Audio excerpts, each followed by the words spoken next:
بسم اللہ الرحمن الرحیم الف لام را کتاب احکمت آیاتہ ثم فصلت من لدن حکیم خبیر اللہ تعبدوا الا اللہ اننی لکم منہ نذیر و بشیر وان استغفروا ربکم ثم توبوا الیہ یمتعکم متاعا حسنا الی اجل مسمى ویؤتی کل ذی فضل فضلا وان تولوا فانی اخاف علیکم عذاب یوم کبیر سبحان ربک رب العزت عما یصفون وسلام علی المرسلین والحمد للہ رب العالمین۔ سورت کا ما قبل سے ربط۔ اس سورت میں سورت یونس سے 3 وجہ سے ترقی کی گئی ہے، 3 وجہ سے۔ نمبر 1، سورت یونس میں دعویٰ کے لیے دلائل عقلیہ، اب اس صورت میں دلائل نقلیہ کا بیان۔ سورت یونس میں دعویٰ کے لیے دلائل عقلیہ کا بیان تھا، اب اس صورت میں دلائل نقلیہ کا بیان۔ نمبر 2، مسئلہ توحید کی حقانیت کا اعلان۔ مسئلہ توحید کی حقانیت کا اعلان۔ جو نہیں مانتے وہ صرف عناد کر رہے ہیں، ضد کر رہے ہیں، اس لیے شک کی کوئی گنجائش نہیں۔ نمبر 3، مسئلہ توحید کی تبلیغ کے لیے شجاعت اور بہادری کے ساتھ مردانہ وار مقابلہ کرنے کی تلقین۔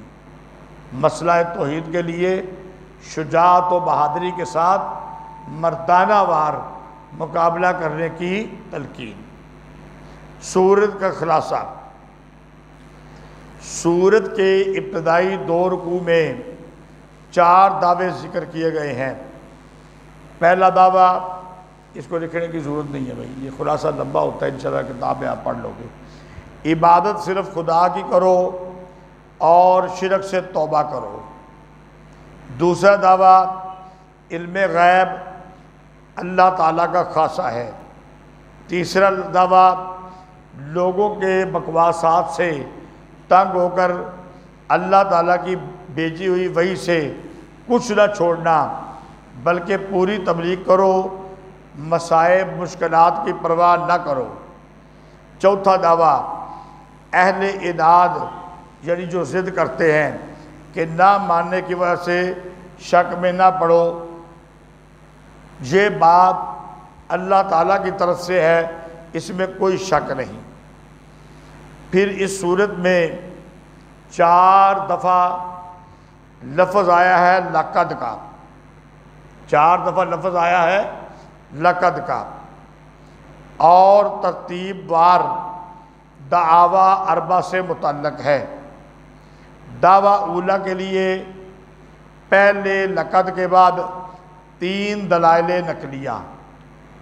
دعویٰ اولا کے لیے پہلے لقد کے بعد 3 دلائل نقلیہ۔ پھر دوسرے دعویٰ کے لیے دوسرے لقد کے بعد 2 دلائل نقلیہ کا بیان۔ پھر چھٹا قصہ، دعویٰ اولا کے لیے دلیل نقلی ہے، لیکن قصص کی ترتیب بحال رکھنے کے لیے اس کے بعد لایا گیا، اور اس سے یہ بھی اشارہ ہو گیا کہ دعویٰ اولا مقصودی ہے۔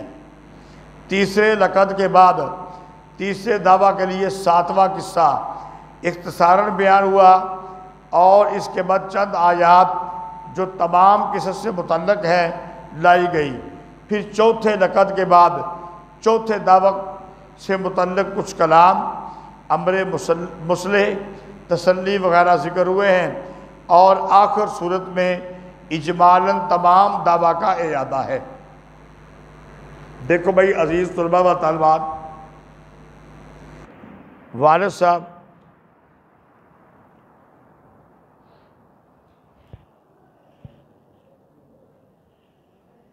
اور مجبوری ہے پانی بھی نہیں پی سکتے، نہیں تو اس دوران پانی پی لیں گے۔ اللہ اکبر. اللہ تعالیٰ ہمت دے وے روزے قبول کرے. اللہ تعالیٰ کوشش تو بڑی سی پہلے زیادہ تو زیادہ پڑھایا جا سکے جتنا ہو سکے کیتا ہے.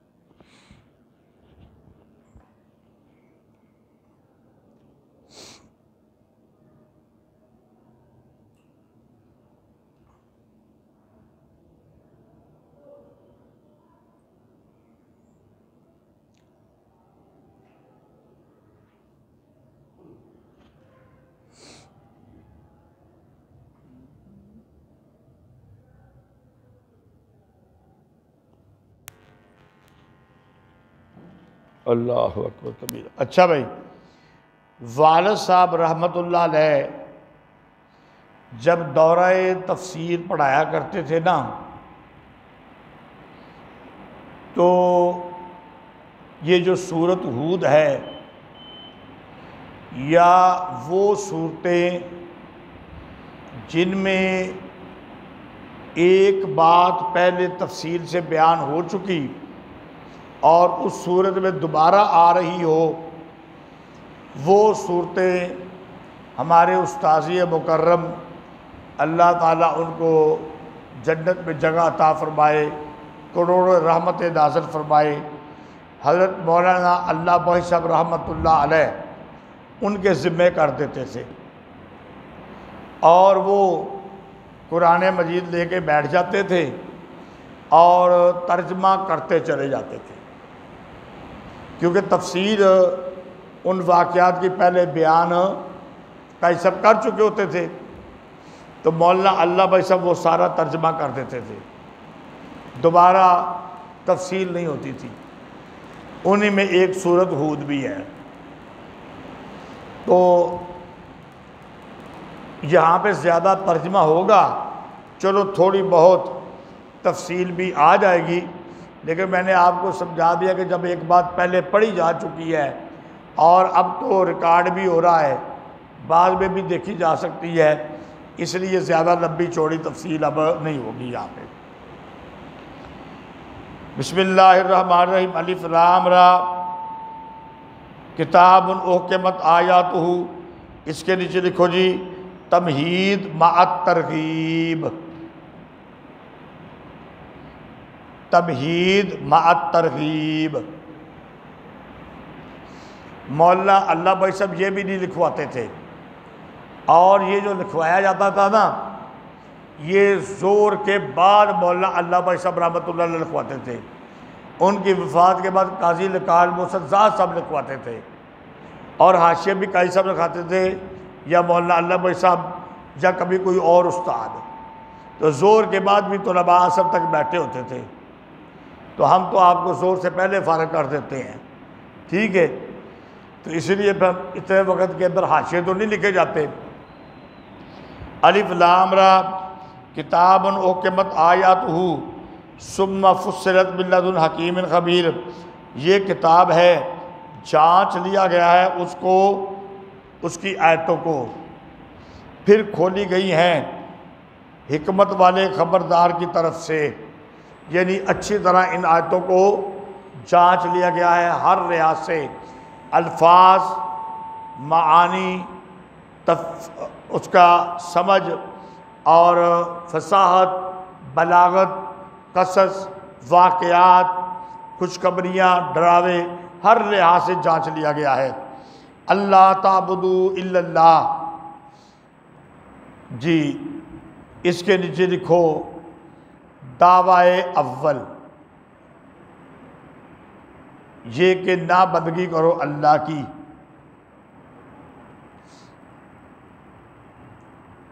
دعویٰ اول کا بیان لکھ دو، دعویٰ اول کا بیان یہ کہ نہ بندگی کرو اللہ کی میں تم کو سنانے والا ہوں، ڈرانے والا ہوں اور خوشخبری دینے والا ہوں، اور یہ کہ بخشش مانگو اپنے رب سے، پھر رجوع کرو اسی کی طرف۔ یمتعکم متاعا حسنا الی اجل مسمى، فائدہ دے گا تم کو فائدہ اچھا ایک وقت مقرر پر، اور دے گا ہر زیادتی والے کو اس کی زیادتی، یعنی جتنا خلوص ہوگا اتنا زیادہ بھی ملے گا۔ وَإِن تَوَلَّوْا، اور اگر تم پھر جاؤ، بس میں ڈرتا ہوں تم پر بڑے دن کے عذاب سے۔ إِلَى اللَّهِ مَرْجِعُكُمْ، اللہ ہی کی طرف لوٹ کر جانا تم کو۔ وَهُوَ عَلَىٰ كُلِّ شَيْءٍ قدیر، اور وہ ہر چیز پر قادر ہے۔ أَلَا إِنَّهُمْ يَصْنُونَ، دعویٰ ثانی کا بیان۔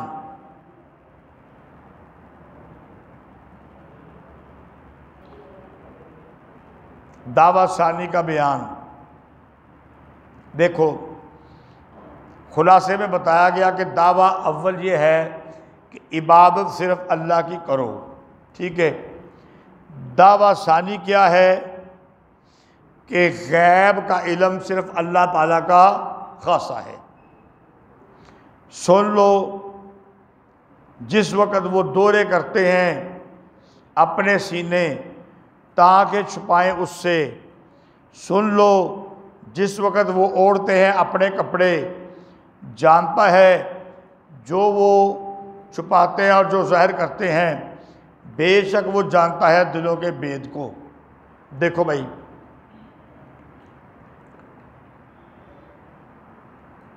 کسی مجرم کو سزا دینے کے لیے 3 باتوں کا ہونا ضروری ہے۔ پہلی بات کہ مجرم حاضر ہو، کہا الی اللہ مرجعکم، الی اللہ، دیکھو نا قرآن مجید میں اللہ ہی کی طرف لوٹ کر جانا ہے تم کو۔ تو جو مجرم ہے، ایک تو ہے نا ایمان والے، وہ مجرم نہیں ہیں، تو جو مجرم ہے وہ بھی اللہ کے سامنے موجود ہیں۔ نمبر 2 بات، حاکم جو ہے وہ سزا دینے کی قدرت رکھتا ہو، سزا دینے کی، تو فرمایا وَهُوَ عَلَىٰ كُلِّ شَيْءٍ قدیر، وہ ہر چیز پر قادر ہے۔ تیسری بات، جو حاکم ہے اس کے سامنے مجرم کے تمام گناہ، تمام غلطیاں، اس کا اس حاکم کو علم ہو، تو اللہ کی طرف سب کو لوٹ کر جانا ہے۔ مجرم حاضر ہیں، اللہ ہر چیز پر قادر ہے، اور اللہ ہی ساری چھپی باتوں کو جانتا ہے۔ جب وہ اپنے سینے دورے کرتے ہیں تاکہ اس سے چھپائیں، لیکن چھپا نہیں سکتے، اور جس وقت اوڑھتے ہیں اپنے کپڑے، اس وقت بھی وہ جانتا ہے، اس وقت بھی وہ جانتا ہے۔ تو یہ دعویٰ ہو گیا نا دوسرا، تو اس میں علم غیب کا بیان ہو گیا۔ اب ایک بات اور سمجھ لو، صحابہ کرام رضوان اللہ تعالی عنہم اجمعین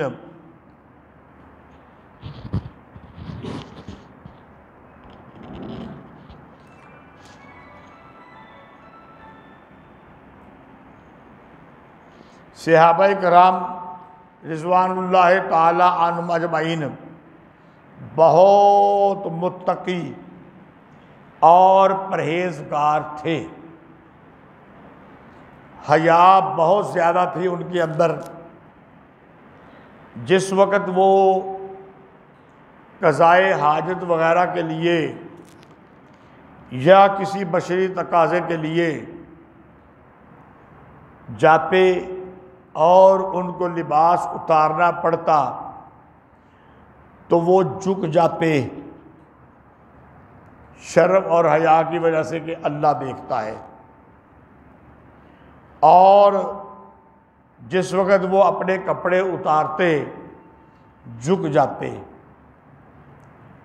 تو یہ صحابہ کرام کرتے تھے شرم اور حیا کی وجہ سے۔ یہاں پہ بتایا گیا ہے کہ اگر صحابہ کرام یہ کرتے رہیں گے تو بعد میں آنے والے وہ تو ایسے نہیں کر سکیں گے۔ اور دوسری بات یہ ہے کہ اللہ تعالیٰ تو ہر وقت دیکھتا ہے،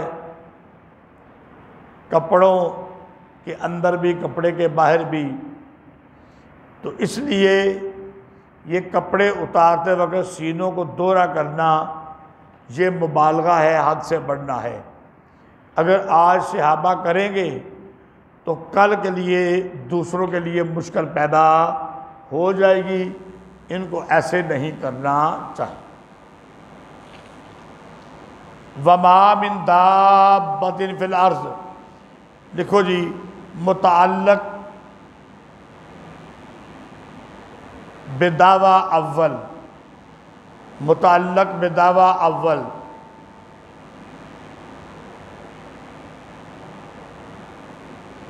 دعویٰ اول کے ساتھ متعلق۔ وَمَا مِن دَابَّةٍ فِي الْأَرْضِ، اور نہیں ہے کوئی چھپایا زمین کے اوپر مگر اللہ پر ہے اس کی روزی، اور جانتا ہے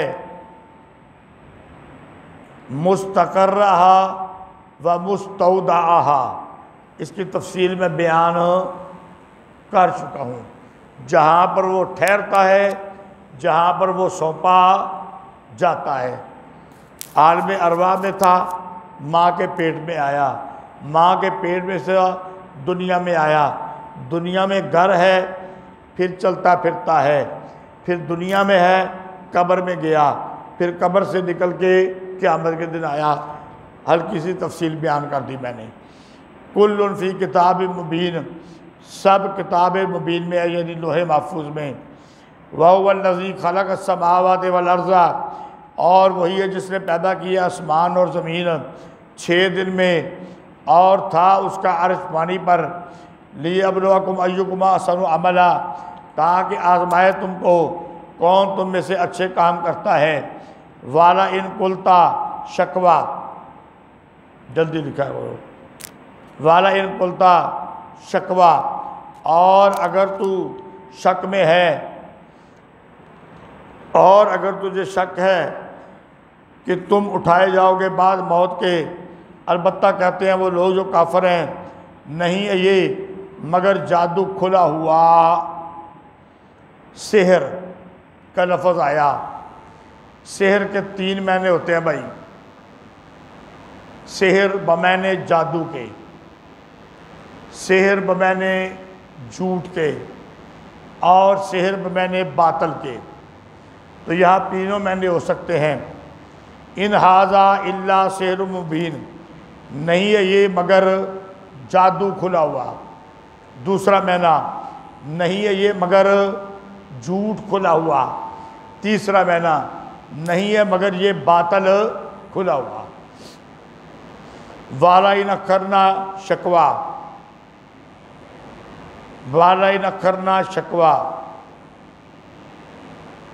اور اگر ہم مؤخر کر دیں ان سے عذاب اِلیٰ اُمَّةٍ مَعْدُودَةٍ، ایک مدت محدود تک، لَيَقُولُنَّ مَا يَحْبِسُ۔ اچھا جی، یہاں پر آ گیا جی امت کا لفظ، جہاں پر آ گیا امت کا لفظ۔ امت کا لفظ قرآن مجید کے اندر کئی معنوں کے اندر استعمال ہوتا ہے۔ قرآن کے اندر آیا ان ابراہیم کان امتاً قانتا للہ، وہاں پر امت کا لفظ 7 معنی امام اور پیشوا کے ہے۔ ابراہیم امام تھا، پیشوا تھا۔ یہاں امت 7 معنی مدت کے ہیں، الا امت، جہاں پر امت 7 معنی مدت کے ہیں۔ 2 بات ہو گئی۔ نمبر 3، قرآن کے اندر آتا ہے ان ھذہ امتکم امۃ واحدہ، بے شک یہ امت ایک جماعت ہے، یہ امت تمہاری امتن ایک جماعت ہے۔ تو اس جگہ امت 7 معنی دین اور ملت کے ہیں، یعنی ایک دین پر ہے، ایک ملت پر ہے۔ 3 باتیں ہو گئی۔ اور عام امت کا معنی ہوتا ہے جماعت۔ تلک امۃ قد خلت لہا ما کسبت، تلک امۃ، یہ امت تحقیق ہو چکے اس سے پہلے۔ تو امت کے 4 معنی ہو گئے۔ فرمایا کہ اگر مؤخر کر دے ہم ان سے عذاب ایک امت معدودتاً وقت مقرر تک، لا یقولن ما یحبسہ، البتہ کہیں گے کس چیز نے اس کو روکا ہے، عذاب کیوں نہیں آتا۔ الا یوم یاتیہم، جواب شکوہ، جواب شکوہ، سن لو جس دن آئے گا ان پر نہ پھیر سکیں گے اپنے آپ سے، اور اتر پڑے گا ان پر وہ چیز جس کے ساتھ مذاق کرتے تھے۔ والا ان اذقنا الانسان زجر، زجر، اور اگر ہم چکھائیں انسان کو اپنی طرف سے رحمت، پھر ہم اس کو ہٹا دیں، بے شک وہ نا امید انکار والا ہو جاتا ہے۔ والا ان اذقناہ زجر، والا ان اذقناہ زجر، اور اگر ہم چکھائیں اس کو نعمت بعد اس تکلیف کے جو اس کو پہنچی، البتہ کہتا ہے دور ہو گئی مجھ سے میری برائیاں، بے شک وہ اتراتا ہے، فخر کرتا ہے۔ الا الذین صبروا، بشارت، الا الذین صبروا، بشارت، وہ لوگ جو صبر کرتے ہیں اور اچھے کام کرتے ہیں ان کے لیے بخشش ہے اور بڑا بدلہ ہے۔ فلا اللہ کا تارک بعض ما یوحی الیک، فلا اللہ کا کے نیچے لکھو دعویٰ ثالثہ۔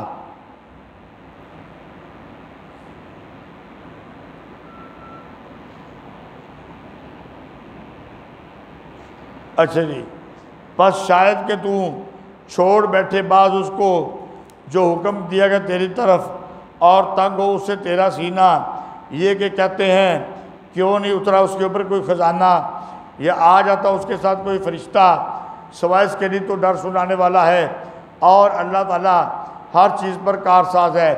ام یقولون شکوہ، جلدی لکھو جلدی، دھیان ادھر کرو قرآن کے اندر۔ ام یقولون افطرا، شکوہ، کہتے ہیں بنا لایا ہے اس کو۔